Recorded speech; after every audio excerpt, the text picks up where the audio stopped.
누러가 안 된다, 안 돼. 누러가 갑자기 왜 이래? 멈춰! 아버지의 무덤을 미친 듯 파헤치는 누렁이. 그곳에서 발견된 건 아버지가 남긴 단 한 줄의 메모. 내 죽음은 병이 아니다. 진실을 찾거라. 서울 강남구 청담동 김준호 동물병원의 진료실은 오늘도 분주했습니다. 오전 진료만 6건이 잡혀 있었고 대기실에는 반려동물을 아는 보호자들이 줄지어 앉아 있었습니다. 원장님, 다음 환자 들어가도 되겠습니까? 간호사의 목소리에 준호는 고개를 끄덕였습니다. 하지만 그의 시선은 책상 위 달력에 고정되어 있었습니다. 빨간색 동그라미가 그어진 날짜 5월 12일 아버지 일주기였습니다. 준호는 잠시 눈을 감았습니다. 지난 1년간 병원 일에 파묻혀 지냈지만 아버지 생각만큼은 하루도 빠짐없이 떠올랐습니다. 특히 생전 마지막으로 나눈 대화가 자꾸만 되살아났습니다. 서울 가서 잘난 척만 하더니 아버지 말은 듣지도 않고. 아버지도 시대가 변한 걸 인정하세요. 제 방식이 있다고요. 그게 마지막이었습니다. 전화 한 통 없이 석 달이 흘렀고 아버지는 갑작스럽게 세상을 떠나셨습니다. 지병인 당뇨 합병증이 원인이라 했습니다. 준호는 장례식장에서야 아버지의 얼굴을 다시 봤습니다. 형, 괜찮아? 동생 도연의 전화였습니다. 준호는 무거운 목소리로 동생 도연에게 말했습니다. 응, 내일 먼저 내려갈게. 성묘 준비 좀 해야 할 것 같아서. 알았어. 나랑 엄마는 아침 일찍 출발할게. 통화를 끊고 창밖을 바라봤습니다. 고층 빌딩 숲 사이로 저녁 노을이 번져가고 있었습니다. 준호는 가운을 벗으며 작게 한숨을 내쉬었습니다. 돌아가야 할 시간이었습니다. 다음 날 오후 준호의 차는 전라남도 해남의 좁은 시골길을 달리고 있었습니다. 창문을 열자 바다 냄새가 섞인 바람이 들이쳤습니다. 서울과는 전혀 다른 공기였습니다. 고향 마을 입구에 들어서자 익숙한 풍경이 펼쳐졌습니다. 낮은 기와집들, 텃밭을 가꾸는 노인들, 골목을 뛰어다니는 닭들. 15년 전 서울로 떠날 때와 거의 변하지 않은 모습이었습니다. 집 앞에 차를 세우자 대문이 열리며 누군가 뛰쳐나왔습니다. 아니, 뛰쳐나온 건 누군가가 아니었습니다. 컹, 진돗개 한 마리가 준호를 향해 달려왔습니다. 황갈색 털에 늠름한 체구, 누렁이였습니다. 누렁아, 준호는 무릎을 꿇고 누렁이를 안았습니다. 예전 같으면 꼬리를 흔들며 방방 뛰었을 누렁이였지만 지금은 달랐습니다. 꼬리는 축 늘어뜨린 채 준호의 손을 살짝 핥기만 했습니다. 많이 늙었구나. 준호는 누렁이의 목덜미를 쓰다듬었습니다. 털에 윤기가 사라졌고 눈가에 흰 털이 섞여 있었습니다. 수의사의 눈으로 봐도 건강 상태가 좋지 않아 보였습니다. 누렁이도 많이 힘들어했어. 아버지 돌아가신 뒤로 밥도 잘 안 먹고. 어머니가 대문 밖으로 나오시며 말씀하셨습니다. 준호는 묵묵히 고개를 끄덕였습니다. 누렁이는 아버지가 새끼 때부터 키운 개였습니다. 12년 전 마을 뒷산에서 울고 있던 새끼 강아지를 아버지가 주워왔습니다. 내 자식 같아라며 품에 안고 다니셨고 밤이면 방에 데리고 들어가 함께 주무셨습니다. 준호보다 더 아꼈을지도 모릅니다. 준호야, 들어와서 짐 좀 풀어라. 네. 엄마, 준호는 트렁크에서 짐을 꺼냈습니다. 그 옆에서 누렁이는 고개를 갸웃거리며 준호를 바라보고 있었습니다. 마치 무언가를 말하고 싶은 듯한 눈빛이었습니다. 이튿날 아침, 가족은 산자락에 있는 선영으로 향했습니다. 준호와 도현, 어머니, 그리고 준호의 아내 혜진까지 4명이었습니다. 누렁이도 따라왔습니다. 누렁이가 매일 이 길을 혼자 걸어 올라갔대. 아버지 무덤 앞에서 하루 종일 앉아 있다가 저녁에야 내려오고. 도현의 말에 준호는 뒤를 돌아봤습니다.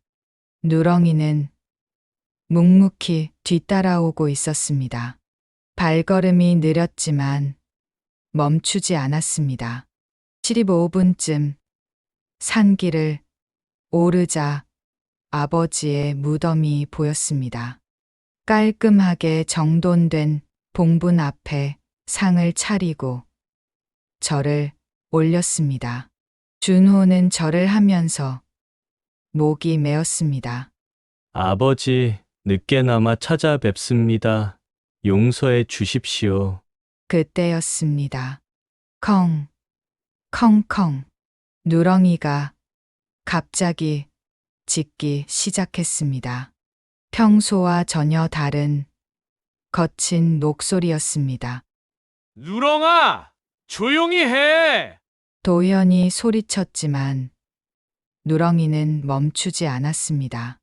오히려 무덤 앞으로 달려가더니 앞발로 흙을 파헤치기 시작했습니다. 이 녀석이 왜 이래? 혜진이 놀라 뒤로 물러섰습니다. 준호는 얼른 누렁이를 잡으려 했지만 누렁이는 더욱 세차게 흙을 팠습니다. 거친 숨소리, 핏발선 눈, 미친 듯이 움직이는 발톱. 준호야, 걔 좀 말려. 어머니가 다급하게 외쳤습니다. 하지만 준호는 누렁이를 말리지 못했습니다. 아니, 말리지 않았습니다. 수의사로서 15년간 수천 마리의 동물을 봐왔던 준호였습니다. 그 경험이 말하고 있었습니다. 저것은 단순한 광기가 아니라는 것을. 누렁이는 무언가를 찾고 있었습니다. 필사적으로 형, 설마. 도현이 떨리는 목소리로 물었습니다. 준호는 대답하지 않았습니다. 다만 차가운 소름이 등을 타고 올라오는 걸 느꼈습니다. 누렁이의 눈빛 속에는 분명한 의지가 있었습니다. 이 무덤 속에 무언가가 있다는 확신. 누렁아, 그만! 준호가 누렁이의 목줄을 잡아당겼습니다. 하지만 누렁이는 더욱 거칠게 흙을 파헤쳤습니다. 앞발톱에서 피가 배어 나왔지만 멈추지 않았습니다.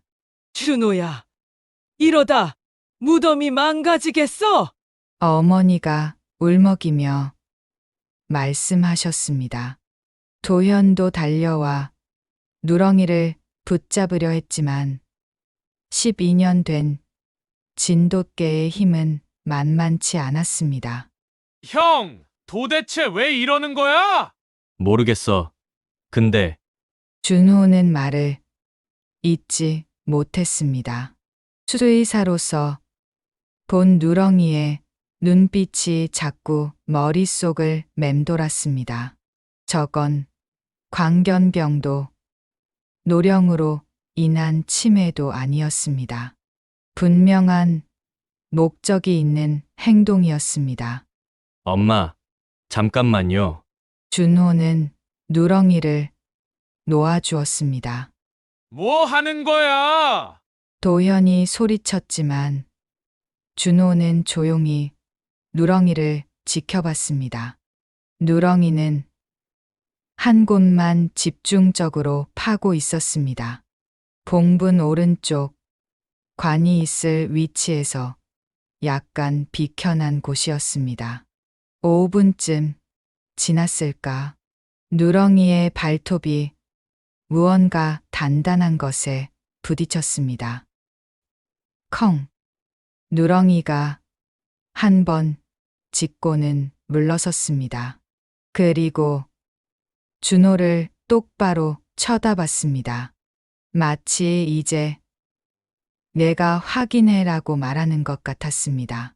준호는 천천히 무릎을 꿇고 흙을 걷어냈습니다. 혜진이 조심스럽게 다가와 함께 흙을 치웠습니다. 이게 뭐지? 금속 재질의 작은 상자였습니다. 가로 세로 20cm 정도, 두께 5cm쯤 되는 크기였습니다. 표면에는 녹이 슬어 있었지만 견고하게 밀봉되어 있었습니다. 준호야, 그게 뭐니? 어머니가 다가오셨습니다. 준호는 상자를 들어 올리며 고개를 저었습니다. 잘 모르겠어요. 근데 일부러 묻어둔 것 같은데.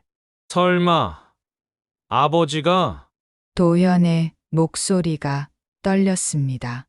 집으로 돌아온 가족은 거실에 모여 앉았습니다. 준호는 상자를 조심스럽게 열었습니다. 밀봉이 단단했지만 공구를 이용하니 곧 열렸습니다. 안에는 두 가지가 들어 있었습니다. 하나는 작은 유리병이었습니다. 마개로 꽁꽁 봉인된 병 안에는 검붉은 액체가 담겨 있었습니다. 준호는 수의사의 본능으로 알아봤습니다. 혈액 샘플이었습니다. 다른 하나는 종이 한 장이었습니다.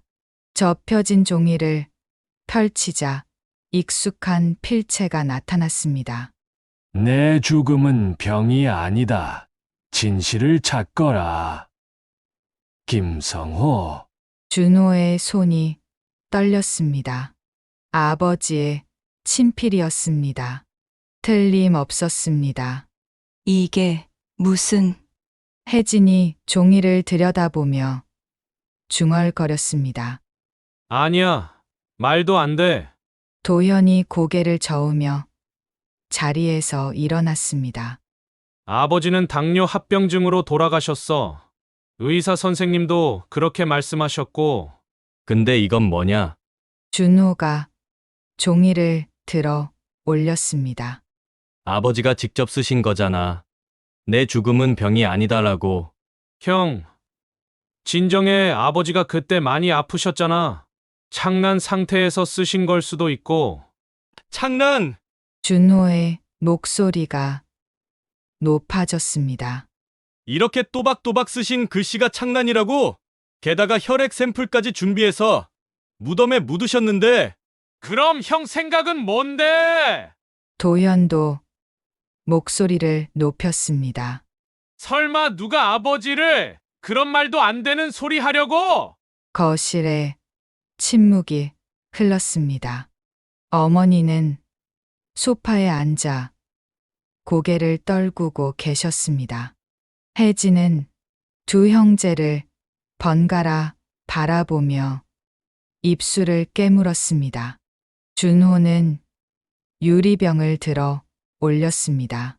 빛에 비춰보니 혈액이 응고되지 않도록 항응고제가 들어간 것 같았습니다.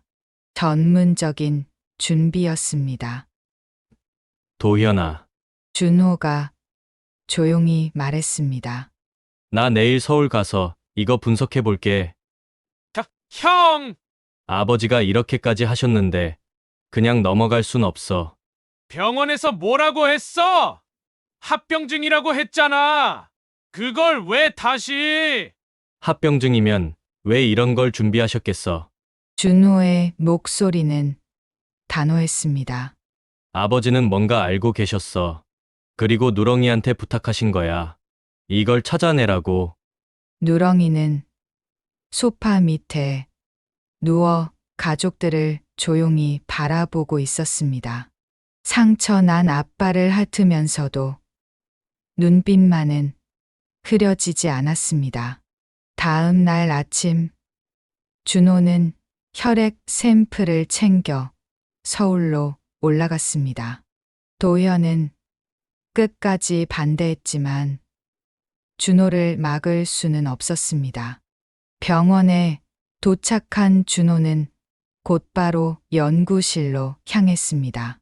동물병원이지만 혈액 분석 장비는 사람 병원 못지않게 갖춰져 있었습니다. 샘플을 현미경으로 관찰하고 성분 분석기에 넣었습니다. 결과가 나오기까지 2시간이 걸렸습니다. 화면에 데이터가 떴을 때 준호는 의자에서 벌떡 일어났습니다. 이럴 수가. 당뇨 수치는 정상이었습니다. 합병증을 일으킬 만한 지표도 보이지 않았습니다. 대신 다른 것이 검출되었습니다. 희귀 식물성 독소였습니다. 준호는 검색을 시작했습니다. 해당 독소는 일반적인 검사로는 잡히지 않는 성분이었습니다. 게다가 증상이 당뇨 합병증과 유사하게 나타났습니다. 의도적으로 사용하지 않는 한 체내에 들어올 일이 없는 물질이었습니다. 준호는 천천히 의자에 앉았습니다. 손이 떨렸습니다. 아버지는 살해당한 것이었습니다. 그 순간 머릿속에 한 사람의 얼굴이 떠올랐습니다. 마을 유지 장기호. 아버지와 수년간 토지 문제로 다퉜던 사람. 장례식 날에도 조문객들 사이에서 냉랭한 표정으로 서 있던 사람. 준호는 휴대폰을 꺼내 도현에게 전화를 걸었습니다. 형, 왜? 도현아, 분석 결과 나왔어. 그래서? 준호는 잠시 망설였습니다. 이 말을 하는 순간 돌이킬 수 없을 것 같았습니다. 아버지, 독극물에 중독되셔서 돌아가신 거야. 전화기 너머로 도현의 거친 숨소리가 들렸습니다. 형, 농담이지? 내가 왜 이런 걸 가지고 농담을 해. 지금 데이터 사진 보낼게. 사진을 전송하고 잠시 기다렸습니다. 이게 진짜야? 도현의 목소리가 갈라졌습니다. 응. 그리고 나 한 사람 의심하고 있어. 누군데? 장기호. 전화기 넘어가 조용해졌습니다. 한참 후에야 도연이 입을 열었습니다. 형, 잠깐만. 우리 신중하게 생각하자. 뭘 신중하게 생각해. 증거가 나왔잖아. 증거는 독극물이 검출됐다는 거지. 장기호가 했다는 건 아니잖아. 그럼 누가 했겠어? 준호의 목소리가 높아졌습니다. 아버지랑 그렇게 싸우던 사람이 누군데? 토지 문제로 법정까지 갔던 사람이 누구라고? 형, 진정해. 섣불리 나섰다간 우리만 욕먹어. 그럼 어쩌자는 거야? 그냥 덮으라고? 아니, 그게 아니라 도연이 말을 흐렸습니다. 일단 확실한 증거를 더 찾아보자. 지금 가지고는 경찰도 움직이기 어려울 거야. 준호는 핸드폰을 꽉 쥐었습니다. 도연의 말도 일리가 있었습니다. 하지만 가슴 속에서 분노가 치밀어 올랐습니다. 알았어. 증거를 찾아볼게. 전화를 끊고 연구실 창밖을 바라봤습니다. 서울의 밤하늘에는 별이 보이지 않았습니다. 준호는 다시 한번 데이터를 들여다봤습니다. 아버지가 남긴 마지막 메시지가 떠올랐습니다. 진실을 찾거라. 아버지, 꼭 찾아낼게요. 준호는 조용히 중얼거렸습니다. 그때 핸드폰이 울렸습니다. 혜진이었습니다. 여보, 괜찮아? 응, 괜찮아. 거짓말. 목소리 들으면 알아. 너무 무리하지 마. 혜진의 목소리가 따뜻했습니다. 준호는 작게 웃었습니다. 고마워. 곧 집에 갈게. 전화를 끊고 연구실을 나섰습니다. 복도를 걸으며 준호는 결심했습니다. 진실을 밝히겠다고. 아버지의 억울함을 풀어드리겠다고.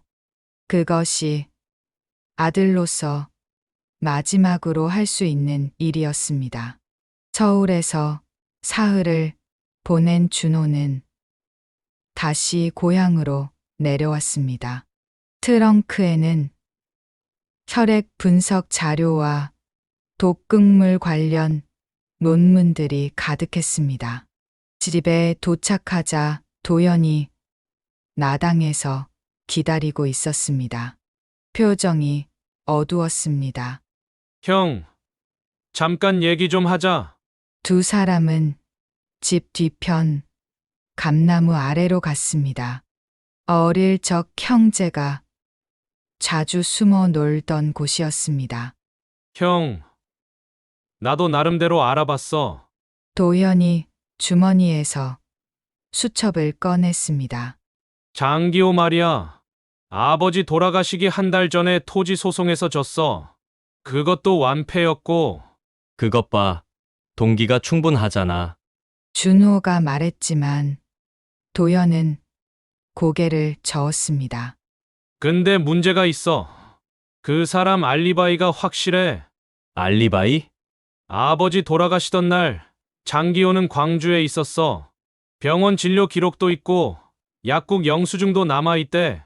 마을 사람들도 다 알아. 준호는 입술을 깨물었습니다.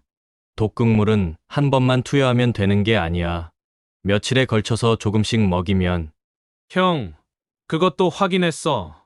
도연이 한숨을 쉬었습니다. 아버지는 돌아가시기 일주일 전부터 집에만 계셨어.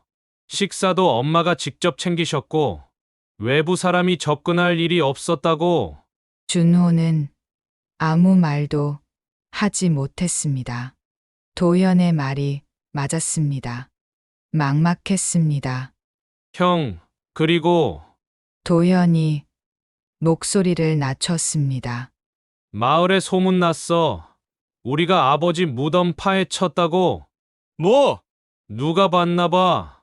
어제 슈퍼에 갔는데 사람들이 수군거리더라고. 불효자들이 아버지 무덤을 왜 팠냐고. 준호는 주먹을 쥐었습니다.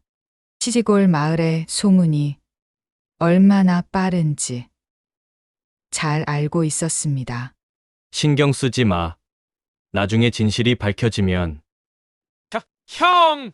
도현이 갑자기 소리쳤습니다. 그게 문제야. 진실이 정말 밝혀질 수 있을까? 증거도 부족하고 용의자도 확실하지 않은데. 그럼 어쩌자는 거야? 준호도 목소리를 높였습니다. 아버지가 그렇게 메시지를 남기셨는데 그냥 포기하라고? 포기하라는 게 아니야. 신중하게 하자는 거지. 신중하게? 얼마나 더 신중하게 해야 하는데? 두 사람은 서로를 노려봤습니다. 침묵이 흘렀습니다. 한참 후 도연이 먼저 입을 열었습니다. 형, 미안해. 나도 머리가 복잡해서. 준호는 고개를 돌렸습니다. 멀리 산자락이 보였습니다. 아버지의 무덤이 있는 곳이었습니다. 나도 미안하다. 너한테 짜증낸 거.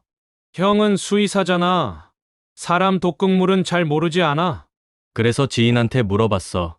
준호가 휴대폰을 꺼냈습니다. 서울대 법의학과 교수님이신데 샘플 사진 보여드렸더니 경찰에 신고하래. 경찰? 응. 이 정도면 충분히 수사 개시할 만하다고. 도현의 얼굴이 굳어졌습니다. 형, 잠깐만. 경찰 부르면 마을이 발칵 뒤집혀. 그래도 해야지. 다른 방법이 없잖아. 엄마는 뭐라고 하셨어? 준호는 대답하지 못했습니다. 어머니께는 아직 말씀드리지 못했습니다. 그날 저녁 가족이 식탁에 둘러앉았습니다. 어머니가 차린 저녁상이었지만 아무도 젓가락을 들지 않았습니다. 엄마, 준호가 조심스럽게 입을 열었습니다. 아버지 일로 경찰에 신고하려고 해요. 어머니는 밥그릇을 내려놓으셨습니다. 경찰. 네, 분석 결과가 나왔는데 이건 병이 아니에요. 누군가 일부러. 그만. 어머니가 손을 들어 올리셨습니다. 준호야. 너 아버지가 뭘 제일 싫어하셨는지 아니? 소문나는 거, 남한테 욕먹는 거, 그거 제일 싫어하셨어. 어머니의 눈가가 붉어졌습니다.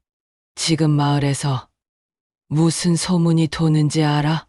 우리 집이 아버지 무덤까지 파헤쳤다고.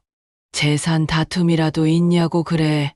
엄마, 그건 오해예요. 나중에 진실이 밝혀지면 진실. 어머니가 준호를 똑바로 쳐다보셨습니다. 진실 밝히면 아버지가 살아 돌아오니?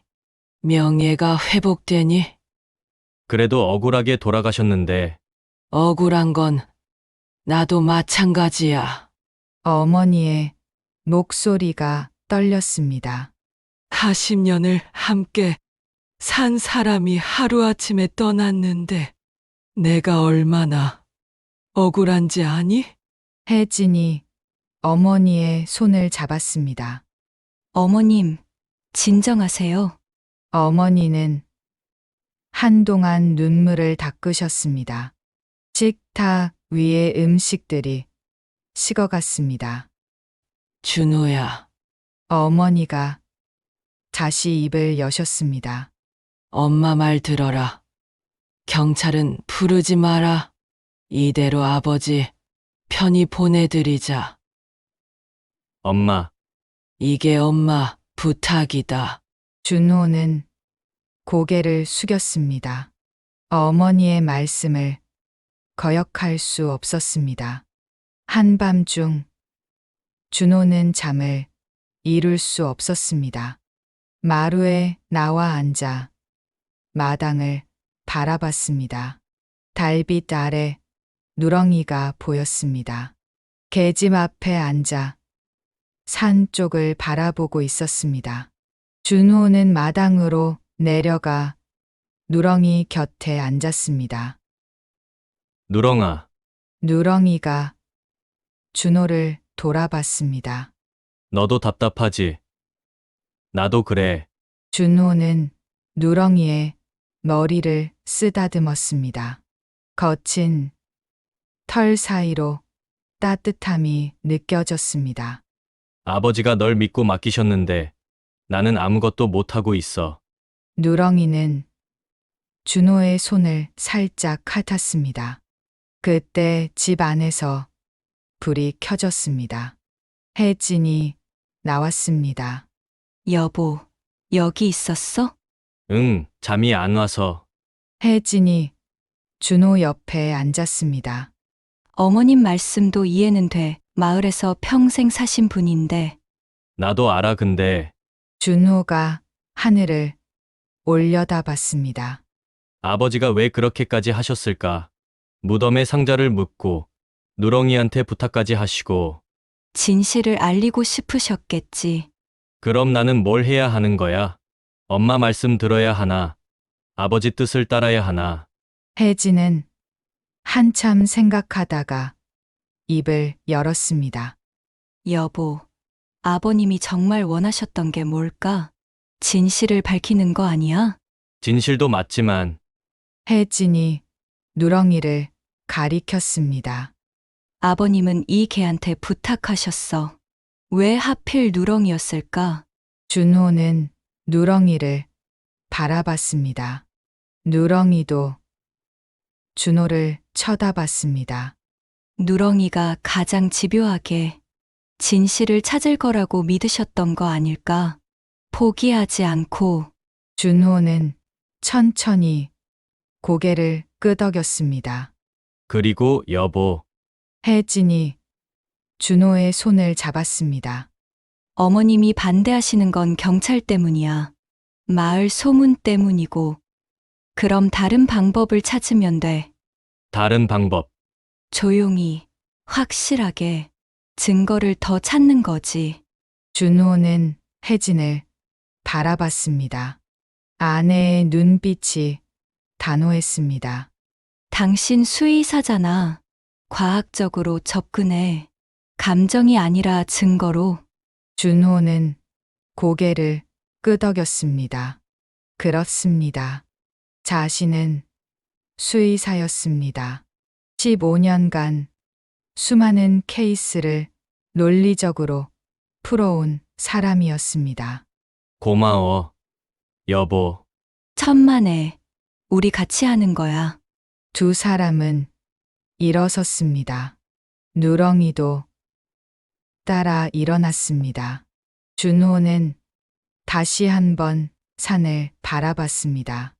어둠 속에서도 무덤이 있는 자리가 어렴풋이 보이는 것 같았습니다.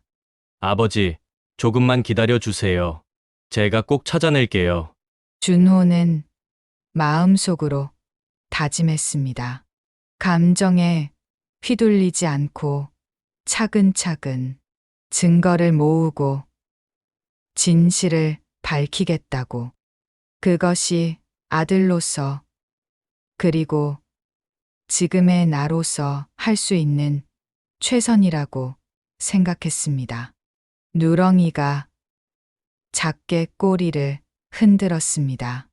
마치 잘 생각했어 라고 말하는 것 같았습니다. 다음 날 아침, 준호는 일찍 일어나 서재로 향했습니다. 아버지가 쓰시던 방이었습니다. 먼지가 쌓인 책상 위에 낡은 수첩들이 놓여 있었습니다. 준호는 수첩을 한 권씩 펼쳐봤습니다. 농사 기록, 날씨 메모, 마을 행사 일정들이 빼곡했습니다. 그러다 1년 전 수첩에서 특이한 내용을 발견했습니다. 3월 15일 몸이 이상하다. 어지럽고 속이 메스껍다. 3월 22일 증상 계속됨. 병원 가봐야 하나. 4월 3일 장기혼에서 가져온 술 마신 후 더 심해짐. 준호의 손이 멈췄습니다. 장기호, 그 이름이 다시 나왔습니다. 형, 뭐 하고 있어? 도현이 문을 열고 들어왔습니다. 이것 봐. 준호가 수첩을 건넸습니다. 도현은 내용을 읽으며 얼굴이 굳어졌습니다. 술. 아버지가 직접 쓰신 거야. 장기혼에서 가져온 술을 마신 후에 증상이 심해졌다고. 도현은 수첩을 들고 한참 생각했습니다. 형, 그래도 이것만으로는 알아. 증거가 부족하다는 거. 준호가 의자에 앉았습니다. 그래서 내가 직접 확인해 보려고 뭘? 장기호를 만나볼 거야. 도현이 깜짝 놀라며 손을 저었습니다. 안 돼. 지금 그러면 안 돼. 왜? 형, 생각해봐. 우리가 의심한다는 걸 알면 어떻게 돼? 증거가 있어도 없앨 수 있어. 도현의 말이 맞았습니다. 준호는 입술을 깨물었습니다. 그럼 어떻게 해? 조용히 알아보자. 마을 사람들한테 슬쩍 물어보고. 준호는 고개를 끄덕였습니다. 오후 준호와 도현은 마을 어귀 슈퍼에 갔습니다. 주인 박 씨는 마을에서 40년을 산 터줏대감이었습니다. 아이고, 준호 아들 왔네. 서울서 내려왔어. 네. 아저씨, 안녕하세요. 요즘 마을에서 소문 많던데. 아버지 무덤 파헤쳤다며? 준호는 당황했지만 침착하게 대답했습니다. 걔가 이상하게 행동해서요. 확인 좀 해봤습니다. 그래? 누렁이 말이지. 그 녀석도 주인 잃고 힘들겠어. 박 씨가 한숨을 쉬었습니다. 아저씨, 아버지 돌아가시기 전에 특별한 일 없으셨어요? 특별한 일? 글쎄, 박 씨가 턱을 쓰다듬었습니다. 아, 장기호하고 화해했다는 소문은 들었지. 화해요? 준호와 도현이 동시에 물었습니다. 응, 소송 끝나고 한 달쯤 지났을 때 장기호가 술 들고 찾아갔다더라.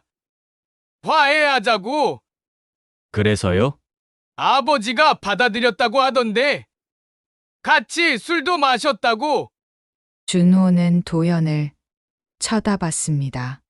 도현도 같은 생각인 듯 고개를 끄덕였습니다. 슈퍼를 나오며 도현이 작게 말했습니다. 형, 그 술이 응, 아버지 수첩에 나온 그 술일 거야. 두 사람은 집으로 돌아왔습니다. 거실에서는 어머니와 혜진이 저녁 준비를 하고 있었습니다. 엄마, 여쭤볼 게 있는데요. 준호가 조심스럽게 말했습니다. 아버지 돌아가시기 전에 장기호 씨가 술 가져온 적 있어요? 어머니가 칼질을 멈추셨습니다. 술. 아, 그거. 기억나세요? 응. 화해한다고 가져왔지. 비싼 술이더라. 그 술 아직 남아 있어요? 아니. 다 드셨어. 아버지가 좋아하셨거든. 매일 저녁 조금씩. 준호는 가슴이 철렁했습니다. 증거가 사라진 것이었습니다. 왜? 술이 왜?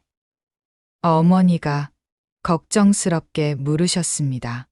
아니에요. 그냥 궁금해서요. 준호는 서재로 돌아갔습니다. 도현이 따라왔습니다.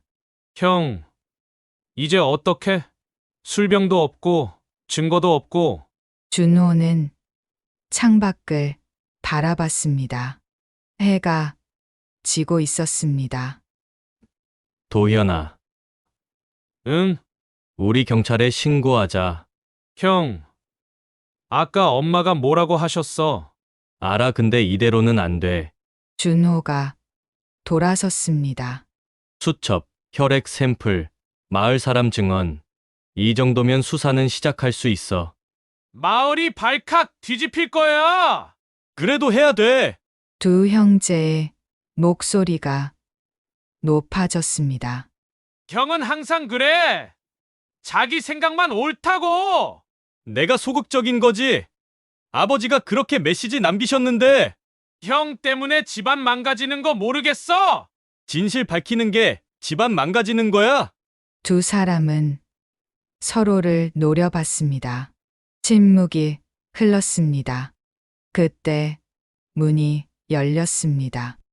혜진이었습니다. 당신들, 혜진의 목소리가 차분했습니다. 누렁이가 왜 무덤을 파헤쳤는지 생각해봐. 갑자기 왜 누렁이를... 아버님이 마지막까지 지키고 싶었던 게 뭘까? 혜진이 두 사람을 번갈아 봤습니다. 가족의 체면, 마을 사람들 눈치. 준호와 도현은 아무 말도 하지 못했습니다. 아니면 진실? 혜진이 말을 이었습니다. 누렁이는 아버님이 시킨 걸 했어. 진실을 찾아내라고. 형수님, 도현의 목소리가 떨렸습니다. 도연아, 너도 알잖아. 아버님이 얼마나 정의로우신 분이었는지. 혜진이 도현의 어깨에 손을 얹었습니다. 억울하게 돌아가셨는데 그냥 덮고 가시길 원하셨을까? 도현은 고개를 숙였습니다. 그리고 준호, 혜진이 준호를 봤습니다. 어머님 마음도 생각해야 해. 평생 사신 마을에서 손가락질 받는 게 얼마나 힘든지. 나도 알아.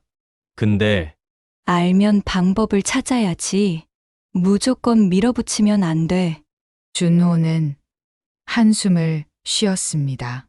혜진이 두 사람 사이에 섰습니다.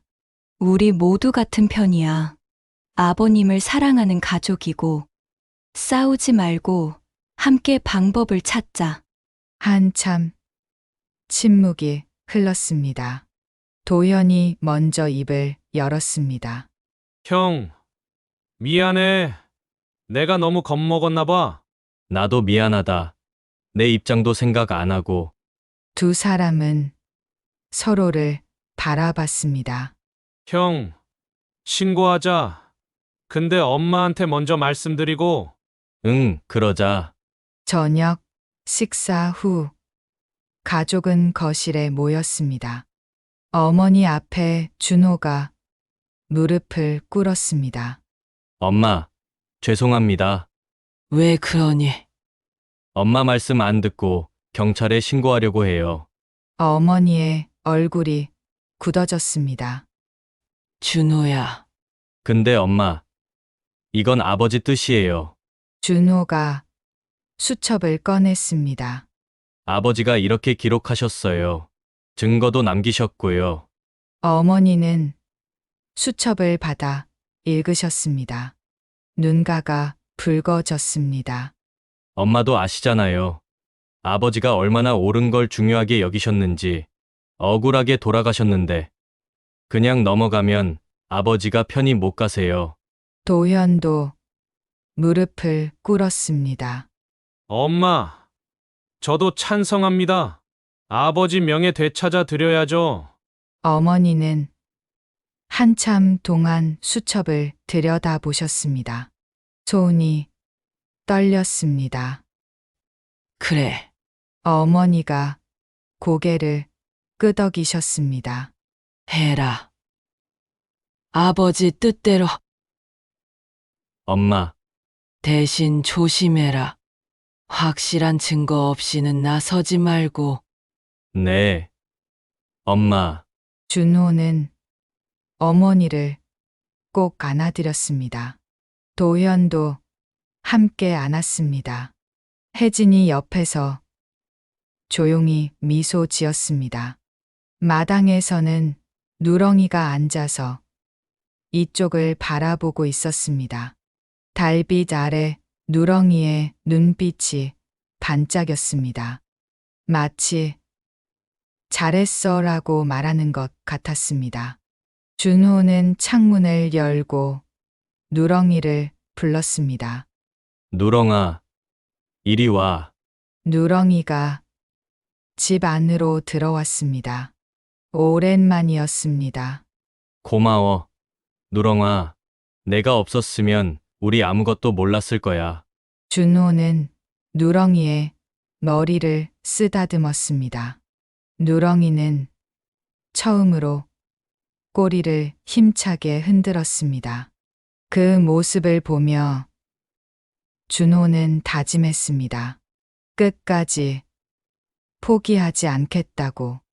아버지의 진실을, 누렁이가 지켜낸 증거를 세상에 알리겠다고. 가족이 함께라면 할 수 있을 것 같았습니다. 다음 날 아침, 준호는 혈액 샘플과 아버지의 수첩을 들고 해남 경찰서로 향했습니다. 도현과 혜진도 함께였습니다. 형사는 자료를 꼼꼼히 살펴봤습니다. 독극물 검출 기록, 피해자 수첩, 증언까지 충분히 수사 개시할 만하네요. 얼마나 걸릴까요? 준호가 물었습니다. 최소 2주는 봐야 합니다. 관련자 조사하고 추가 증거 확보하고. 알겠습니다. 준호는 고개를 숙여 인사했습니다. 경찰서를 나오며 도현이 말했습니다. 형, 이제 시작이네. 응, 긴 싸움이 될 거야. 두 사람은 차에 올라탔습니다. 혜진이 운전대를 잡았습니다. 집에 갈까요? 응, 엄마한테 말씀드려야지. 일주일이 지났습니다. 경찰은 장기호를 불러 조사했습니다. 그는 처음에는 부인했지만 증거 앞에서 흔들리기 시작했습니다. 술은 제가 가져간 게 맞습니다. 화해하려고요. 술에 무엇을 넣으셨습니까? 아무것도 안 넣었어요. 하지만 경찰은 장기호의 집을 수색했습니다. 창고에서 빈 약병이 발견되었습니다. 성분 분석 결과 준호가 찾아낸 독극물과 일치했습니다. 2주 후 장기호는 자백했습니다. 미안합니다. 제가 그랬습니다. 법정에서 그는 고개를 숙였습니다. 토지 소송에서 져서 화가 났습니다. 평생 모은 땅을 잃는다는 게 참을 수 없었습니다. 그래서 김성우 씨를 살해한 겁니까? 처음에는 아프게만 하려고 했습니다. 소량만 넣으면 병처럼 보인다고 들었거든요. 장기호의 목소리가 떨렸습니다. 근데 점점 양을 늘렸습니다. 분노가 가라앉지 않아서. 방청석에 앉은 준호는 주먹을 쥐었습니다. 도현이 형의 어깨를 잡았습니다. 판사가 판결을 내렸습니다. 피고인 장기호에게 징역 15년을 선고합니다. 법정이 웅성거렸습니다. 준호는 조용히 눈을 감았습니다. 판결 후 일주일, 준호는 다시 아버지 무덤 앞에 섰습니다. 이번에는 가족 모두가 함께였습니다. 어머니, 도현, 혜진, 그리고 누렁이. 아버지, 준호가 무릎을 꿇었습니다. 이제야 모든 걸 알았습니다. 용서해 주세요. 더 일찍 알아보지 못해서. 어머니가 무덤 앞에 꽃을 놓으셨습니다. 여보, 억울함 다 풀었어요. 이제 편히 쉬세요. 어머니의 목소리가 떨렸습니다. 도현도 절을 올렸습니다. 아버지, 형 말 잘 들었어야 했는데 제가 겁이 많았습니다. 바람이 불었습니다. 소나무 가지가 흔들렸습니다. 누렁이가 무덤 앞으로 걸어갔습니다. 그리고 앞발을 모으고 앉았습니다. 마치 절을 하는 것처럼 준호는 누렁이를 바라봤습니다. 누렁아, 고마워. 내가 없었으면 우리 아무것도 몰랐을 거야. 누렁이는 고개를 들어 준호를 봤습니다. 눈빛이 평온했습니다. 그 순간 준호는 깨달았습니다. 누렁이는 아버지가 남긴 마지막 부탁을 완수한 것이었습니다. 이제 편히 쉬어도 되는 것이었습니다. 한 달 후, 마을 분위기가 바뀌었습니다. 처음에는 경찰 수사로 시끄러웠지만 진실이 밝혀지자 사람들의 태도가 달라졌습니다. 준호네 집이 잘했어. 아버지 명예 찾아드렸잖아. 그러게. 우리가 오해했네. 슈퍼 주인 박 씨가 준호를 보며 말했습니다. 준호야, 내가 옳았어. 진실은 밝혀져야 하는 거야. 감사합니다. 아저씨. 준호는 고개를 숙였습니다. 마을 사람들은 아버지 무덤에 꽃을 가져다 놓았습니다. 어머니는 그 모습을 보며 눈물을 닦으셨습니다. 여보, 사람들이 다 알아주네요. 어머니가 무덤 앞에서 중얼거리셨습니다. 어느 저녁 준호는 마루에 앉아 누렁이와 함께 있었습니다. 누렁이는 준호의 무릎에 턱을 괴고 누워 있었습니다. 누렁아, 너 이제 편해 보인다. 준호가 누렁이의 등을 쓰다듬었습니다. 아버지 부탁 다 지켰으니까. 누렁이는 눈을 감았습니다. 평온한 얼굴이었습니다. 그때 혜진이 나왔습니다. 여보, 서울 올라가는 거 내일로 미룰까? 왜? 누렁이 데리고 가야 할 것 같아서. 준호는 깜짝 놀랐습니다. 누렁이를? 응, 혼자 두면 안 될 것 같아. 어머님도 나이 드셨고. 준호는 누렁이를 바라봤습니다. 누렁이도 준호를 쳐다봤습니다. 그래, 그러자 우리 집에서 같이 살자. 누렁이가 꼬리를 살짝 흔들었습니다.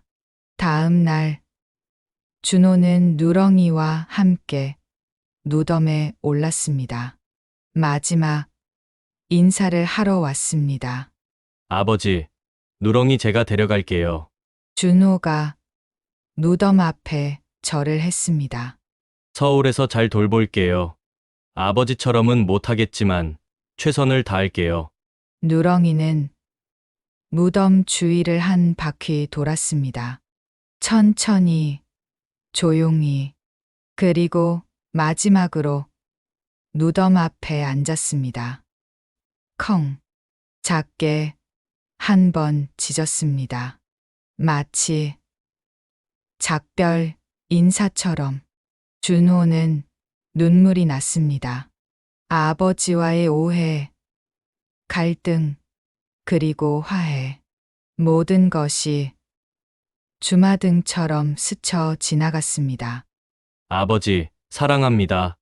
준호가 마지막으로 저를 올렸습니다. 바람이 불었습니다. 따뜻한 봄바람이었습니다. 서울로 돌아오는 차 안. 누렁이는 뒷좌석에서 창밖을 바라봤습니다. 고향 풍경이 멀어져 갔습니다. 누렁아, 괜찮아? 준호가 백미러로 누렁이를 봤습니다. 누렁이는 고개를 돌려 준호를 쳐다봤습니다. 그리고 꼬리를 흔들었습니다. 괜찮다는 듯이. 혜진이 준호의 손을 잡았습니다.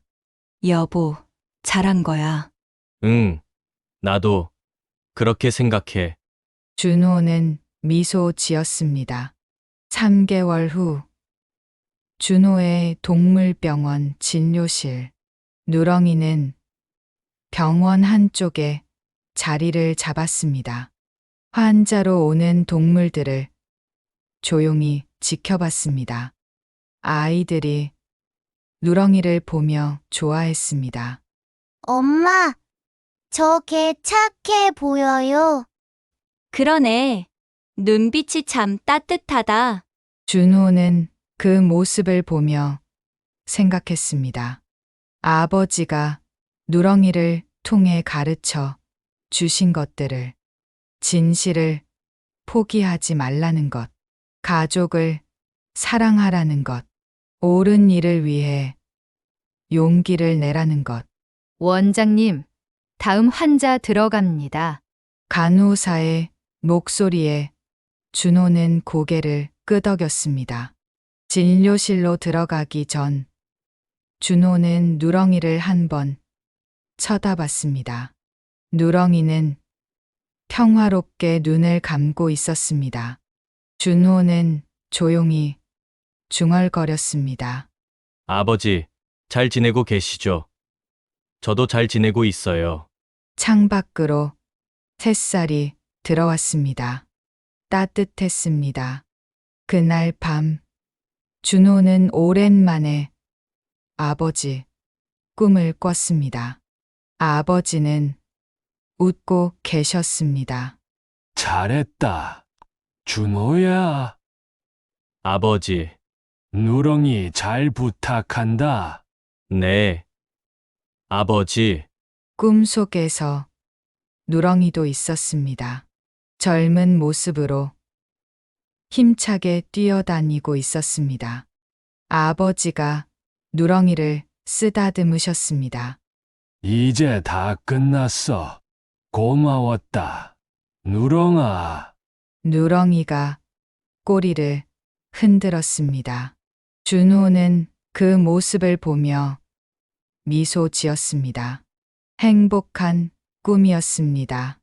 다음 날 아침, 준호는 누렁이에게 아침밥을 주며 말했습니다. 누렁아, 우리 오래오래 함께 살자. 누렁이는 밥을 천천히 먹으며 꼬리를 흔들었습니다. 햇살이 누렁이의 황갈색 털을 비췄습니다. 빛나고 있었습니다. 준호는 창밖을 바라봤습니다. 서울 하늘이 맑았습니다. 고향 하늘도 이렇게 맑을 것 같았습니다. 아버지 무덤 위로도 이 햇살이 비추고 있을 것 같았습니다. 준호는 조용히 기도했습니다. 아버지, 편히 쉬세요. 사랑합니다. 누렁이가 준호 곁으로 다가와 앉았습니다. 두 눈이 마주쳤습니다. 그 눈빛 속에는 아버지의 사랑이 담겨 있었습니다. 영원히 사라지지 않을 사랑. 준호는 누렁이를 꼭 안았습니다. 고마워. 누렁아, 우리 가족이 되어줘서. 누렁이는 준호의 손을 살짝 핥았습니다. 따뜻했습니다. 봄날의 햇살처럼, 아버지의 사랑처럼, 영원히 계속될 것 같은 따뜻함이었습니다.